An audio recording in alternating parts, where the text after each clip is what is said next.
ce matin, mes frères et sœurs, dans le Seigneur. Mais quel amour! Donc, dans Matthieu 7,7, le Seigneur nous déclare cette parole qui a été donnée parmi le peuple d'Israël. Il le donne encore par le Saint-Esprit aujourd'hui. Demandez et l'on vous donnera. Cherchez et vous trouverez. Frappez et l'on vous ouvrira. Verset 8. Car quiconque demande reçoit, celui qui cherche trouve le royaume et l'on ouvre à celui qui frappe. C'est un Dieu de merveilleux.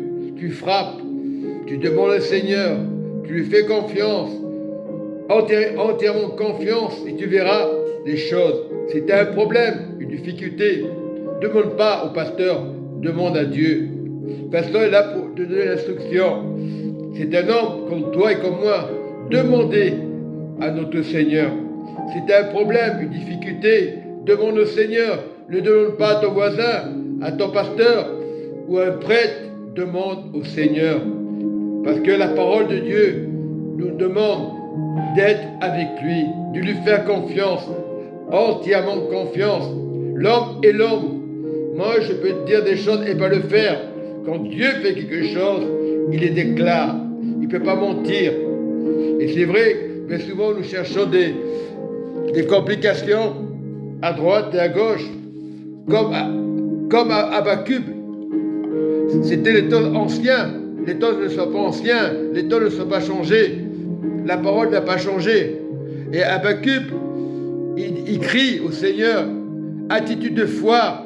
L'attitude de foi, comme avait Habakkuk, c'était les temps anciens. Mais la parole n'a pas changé. On dit l'Ancien Testament, le Nouveau Testament. Non, les choses sont claires et nettes. Dieu ne change pas.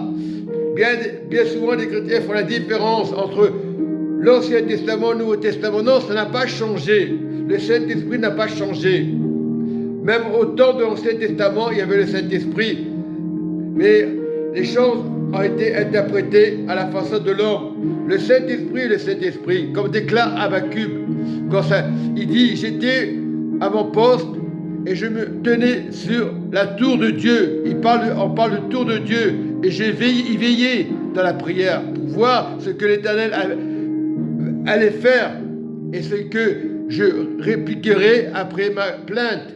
Bien souvent on se plaint. Dieu ne veut pas la plainte. Tu peux le faire confiance au Seigneur. L'Éternel m'adressa ces paroles. Il dit, écris la prophétie. Grave-la dans ton cœur. Grave-la dans ton cœur.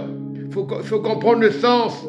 Là, c'est marqué grave-la sur la table de ton cœur, la table, afin que on la lise couramment. Tu peux avoir confiance au Seigneur. Le Seigneur ne peut pas te tromper, sa parole ne peut pas te tromper. Mais si tu as un oubli, Dieu n'oublie pas. Déjà, ton cœur est avec le Seigneur. Donc, le verset 3. Car c'est une prophétie dont le temps est fixé. Le temps est fixé. Des fois, ça dure. Tu dis, comment je vais faire? Je vais me marier.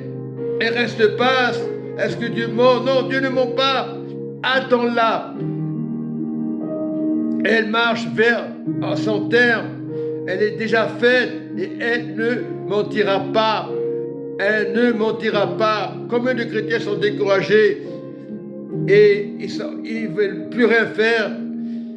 Ils jettent l'éponge. Mais ne jette pas l'éponge aujourd'hui.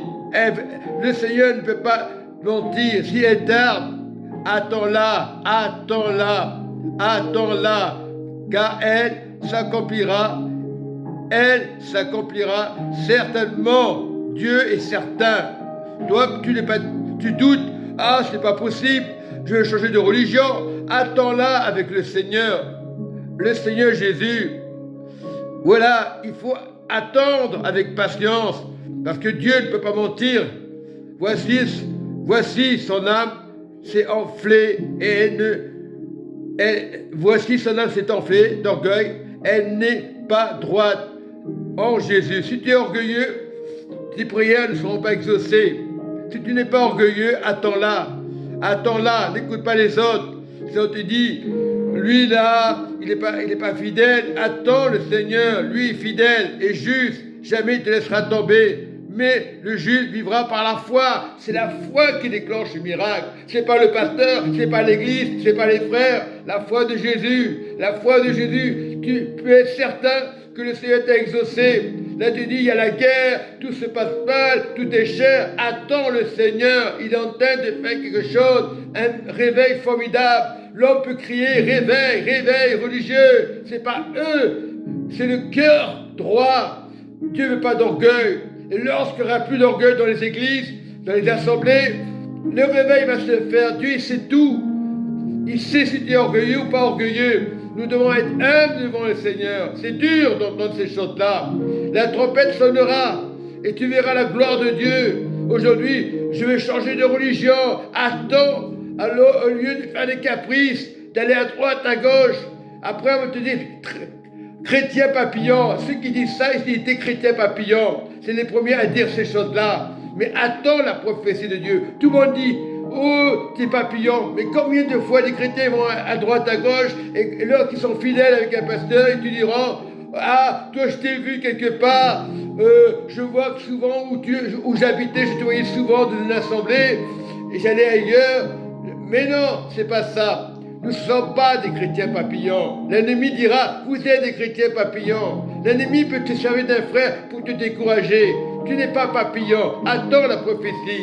Si tu dois te marier, tu vas te marier. N'écoute pas les frères et sœurs. Qu'est-ce que tu penses, pasteur? On va prier pour toi. Non, prie pour le Seigneur. Prie pour les âmes. Prie pour tes voisins. Attends, la puissance de Dieu est là. Elle est dans ton cœur. Dieu ne peut pas mentir. Si on t'a menti un jour, Dieu ne peut pas mentir, l'homme peut mentir.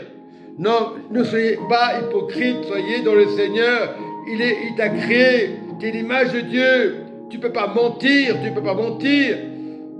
Mais sois fidèle pour le Seigneur. Et le fruit de l'Esprit, c'est le Seigneur. Si on ne te voit pas, tu es le fruit de l'Esprit. Tu es le fruit de l'Esprit. Beaucoup diront, on ne le voit pas, c'est qu'il n'a pas le fruit de Dieu. C'est faux, archi faux. Combien de fois nous faisons des assemblées? Ah, j'ai trouvé mon âme sœur. Ah, c'est grâce à ce problème que j'avais avant. Voilà, j'ai trouvé une nouvelle église. C'est la vérité. Je ne savais pas. Comme on dit souvent l'homme, Dieu ne peut pas tromper son peuple. Oui, Dieu ne ment pas. Peut-être c'est long pour toi. Fais confiance à Dieu. Et si tu fais confiance à Dieu, ton rêve va se réaliser, que tu le veuilles ou pas. Soyez bénis, peuple de Dieu, dans son palais. Tous ces cris, gloire, la gloire c'est Dieu, ce n'est pas moi. Dieu connaît ma vie mieux que les hommes, mieux que les religieux, mieux que les prêtres, etc., etc. Ou je pourrais dire mieux que les pasteurs. Les pasteurs c'est un titre pour enseigner la parole de Jésus. Mais soyons fixés les yeux à Jésus, pas sur les hommes, pas sur l'assemblée. Sois fidèle avec ton Dieu et tu verras la gloire de Dieu, tu verras la gloire de Jésus, tu verras la gloire d'Abraham. Mais commençons par la gloire de Jésus. Il est Dieu, il est saint. Dans la gloire de Jésus, il faut savoir interpréter la parole. Aujourd'hui, il y a confusion sur confusion. On dit que Jésus est Dieu, dans le sens que Jésus a accepté le plan de Dieu parfait. C'est pour ça qu'on dit que Jésus est Dieu. Oui, Dieu a un fils. Dieu a tant aimé le monde et a donné son fils. Certaines paroles de la Bible diront Dieu a tant aimé le monde qu'il s'est fait fils. Il faut savoir interpréter la parole de Dieu. Oui, j'ai un papa, mais notre papa, on ne le voit pas. Il est le papa de tout le monde, de toutes les religions, mais une seule religion, Jésus-Christ de Nazareth, le plan parfait, il est le chemin qui mène au Père. Voilà, la puissance de Dieu doit se déclarer dans chaque cœur, dans chaque vie. Soyez bénis dans le nom de Jésus.